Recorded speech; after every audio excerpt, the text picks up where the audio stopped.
Diana Rachel Mbogwa. Now, the Central Bank of Kenya's Monetary Policy Committee has reduced the central bank base lending rate from 9% to 8.5%, saying the economy is currently operating below potential. The decision will see commercial banks forced to lower their lending rates. Take a look. The move by CBK to lower the CBR is aimed at compelling banks to give money to consumers, a move that will increase cash flow among the people and increase purchasing power for goods and services.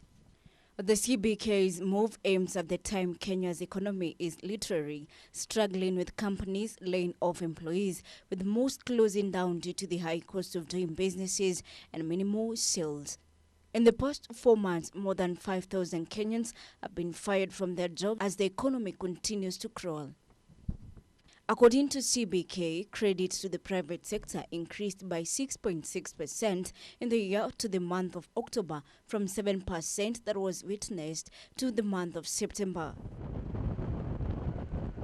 The growth is, however, below the ideal level that is set between 12 and 15%.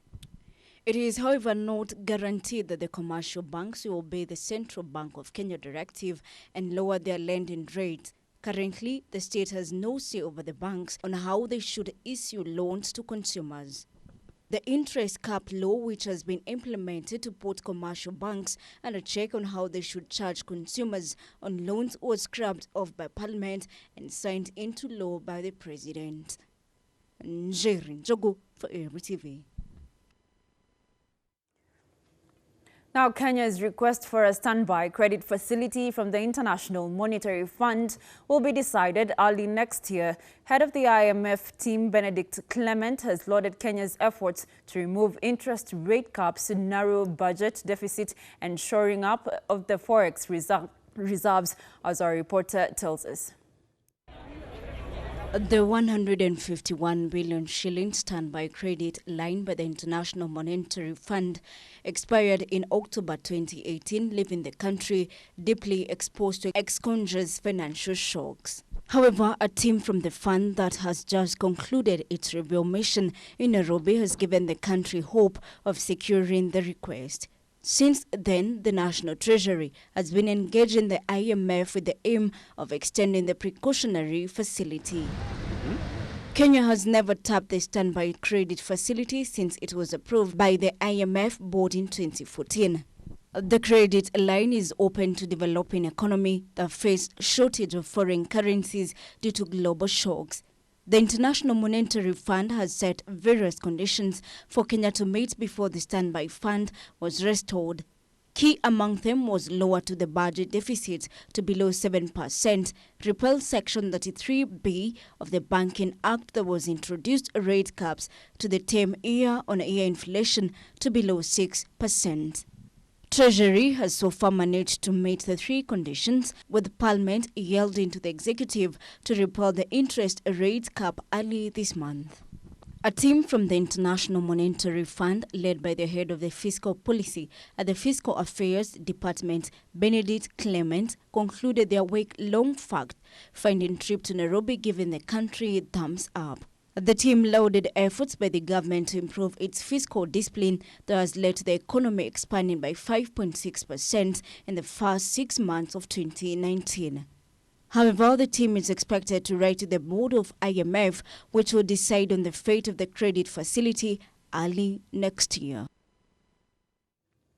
Now, Kenyans should brace themselves to dig deeper into their pockets as utility firm Kenya Power is set to hike the power bills. Kenya Power has made an application to the Energy and Petroleum Regulatory Authority to increase the consumption charge for mostly middle and low-income households to 12 shillings and 50 cents per unit, up from the current 10 shillings.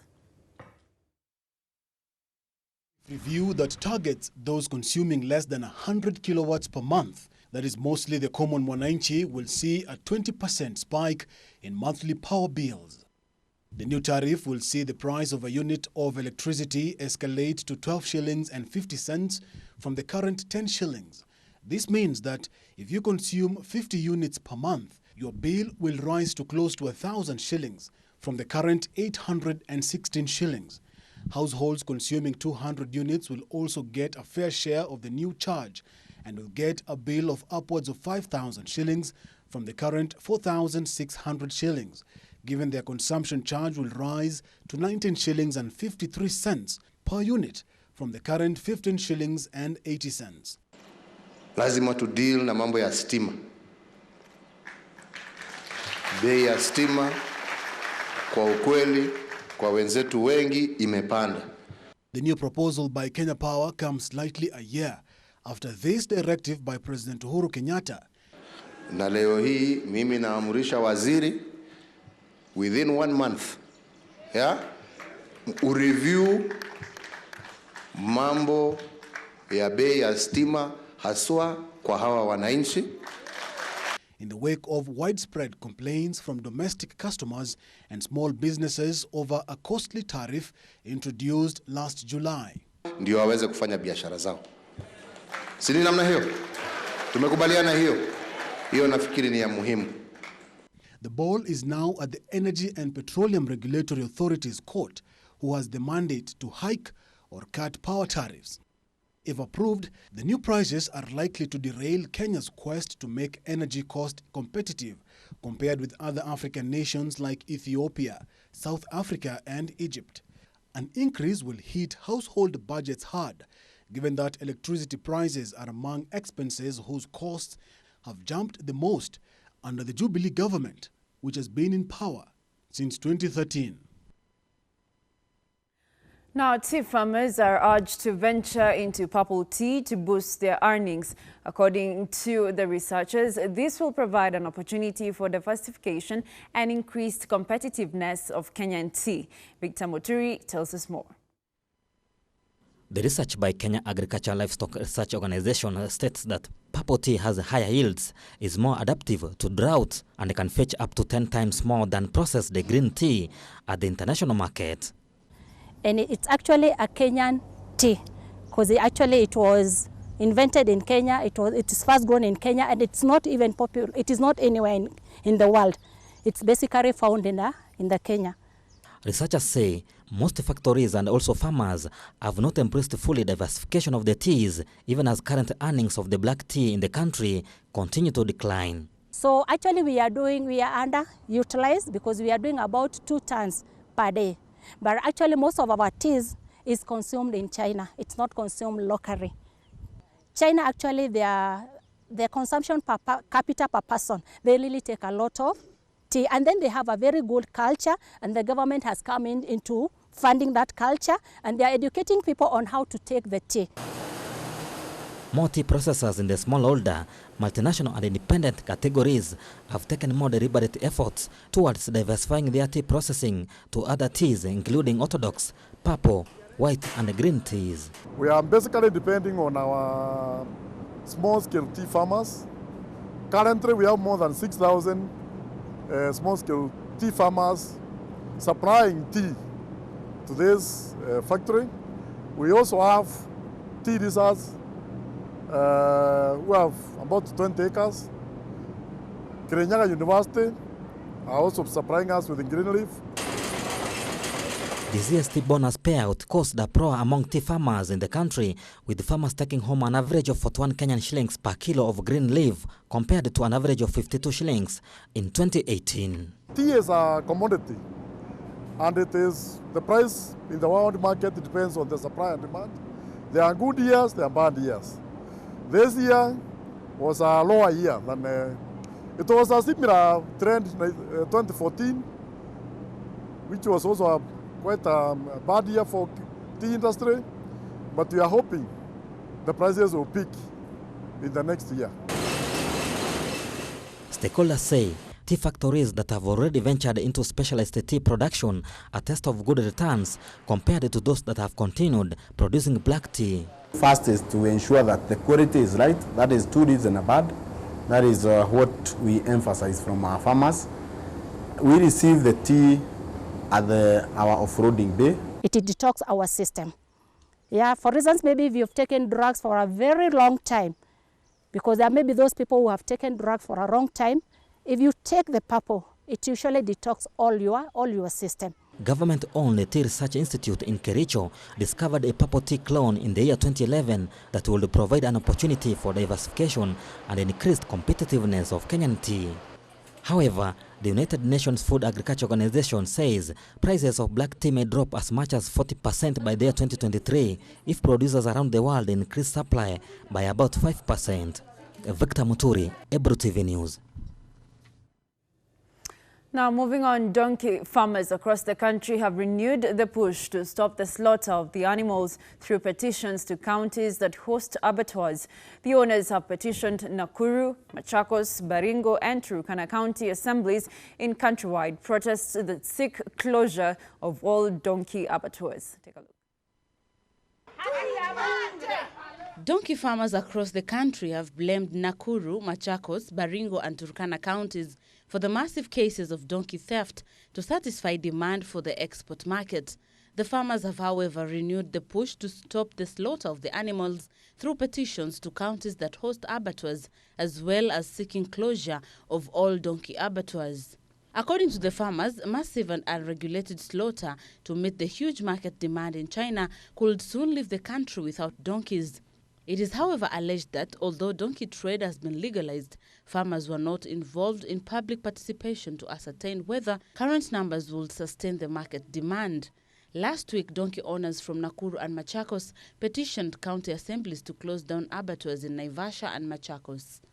In their petitions, the donkey owners noted that the increase in export trade was already dealing a blow to the local economy following the huge demand and the dwindling numbers. Poor reproduction rates of donkeys, they say, also outweigh the rate of slaughter, a concern they say might wipe out donkeys by 2023. A report by the Kenya Agricultural and Livestock Research Organization and Brook East Africa revealed that Kenya was slaughtering its donkeys at a rate higher than the national growth rate of 1.4%. Busara Naman, Ebru TV. The government will soon start collecting all the money generated from public universities in accordance with the austerity measures proposed by President Uhuru Kenyatta. The directive had long been given to public universities' vice-chancellors by former Cabinet Secretary for Education, Dr. Fred Matiang'i, who wanted the money collected and managed by universities' funding board. The directive had long been given to public university vice-chancellors by former Cabinet Secretary for Education Dr. Fred Matiang'i, who wanted the Treasury collect and have the money managed by University Funding Board, UFB, but had been rejected by the dons who claimed that the monies generated were always declared and plunged back to the programs. Moreover, the parallel program that has been the biggest source of money for university may soon be scrapped off, as the government intends to have all students joining universities and colleges sponsored by it. However, the presidential authority measures will only mean that if the Treasury is to collect all the monies from universities, the universities will most likely lack adequate resources to see that their teaching staff members are paid. According to University of Nairobi's acting vice-chancellor Professor Isaac Mbeche, universities have started submitting any surplus funds to the National Treasury as university plans to cut down on Module 2 expenditure before it is done away within the future. Kenya Revenue Authority KRA has committed to clearing pending 6,000 VAT refunds worth 27.6 billion shillings by April next year. Private businesses have in past lamented over cash flow challenges brought about by delayed tax refunds, saying it has forced them to scale down production as well as impeded planned expansion necessary to affirm their readiness to face off incoming competition. For Ebru TV, I'm Ode Francis. Now, moving on, regional low-cost carrier Jumbo Jet has made its inaugural flight to Kigali, officially becoming the first low-cost carrier to fly the route. The airline, which recently expanded their fleet with two brand-new de Havilland Dash 8400 to cater to the expansion, will be flying once daily from its hub at Jomo Kenyatta International Airport, Nairobi, to Kigali International Airport in Kigali. Now, Jumbo Jet Managing Director and Chief Executive Officer Alan Kilavuka said the airline airline is taking advantage of the huge opportunity the African market has to offer. The airline is also eyeing South Sudan, Mogadishu, Tanzania, Democratic Republic of Congo, Union of the Comoros, and Malawi. Jumbo Jet currently flies to 5 local destinations, namely Malindi, Ukunda, Mombasa, Kisumu, Eldoret, and 1 regional destination, Entebbe, Uganda, from its hub in Nairobi.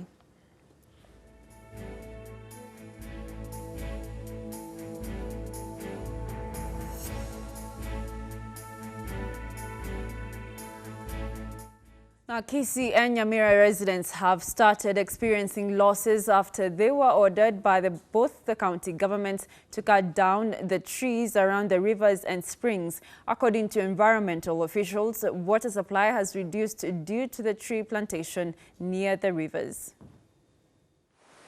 Gusii region and its environs is known for various agriculture activities. Some of these activities include tree planting, where farmers have benefited heavily for many years. However, they have started experiencing losses after being ordered to cut down trees adjacent to the rivers. Hii miti kama sisi wa Kisii tunategemea miti sana. Hii miti iko rahisi, tunauza, tunapelekea mtoto shule. Na county council sasa inaamua hii miti ikatwe. Sasa kama sisi tutaenda wapi?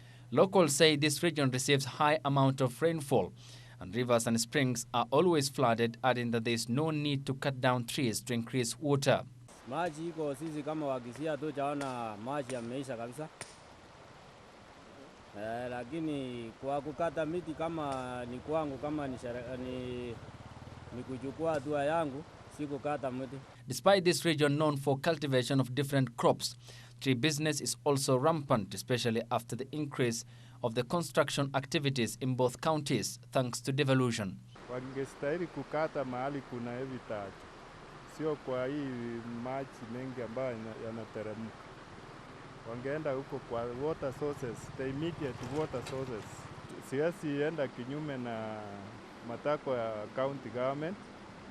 Let us test it and prove it work or not. Environmental research indicates that trees such as the blue gums consume a lot of water, and farmers are advised not to plant them near rivers and springs. Discipline wanasema eti kama huko kata wanakuja wanakata hiyo mti wanapeleka tena unalipa. Sasa si hiyo ni kama hasara.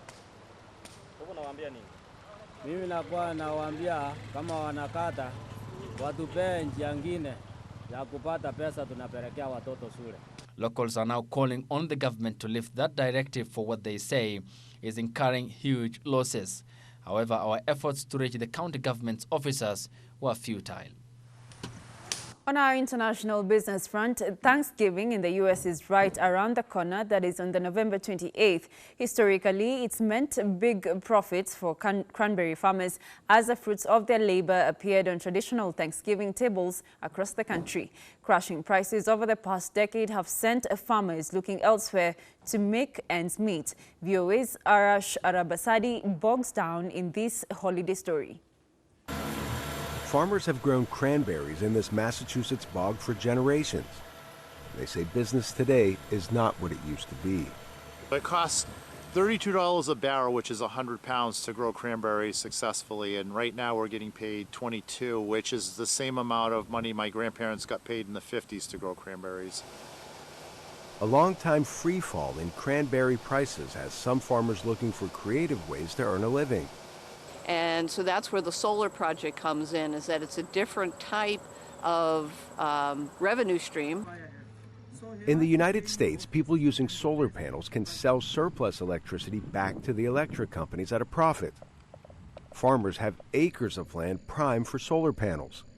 My research tries to look at the whole production system. So we're trying to look at how these solar panels affect the microclimate underneath the solar panels.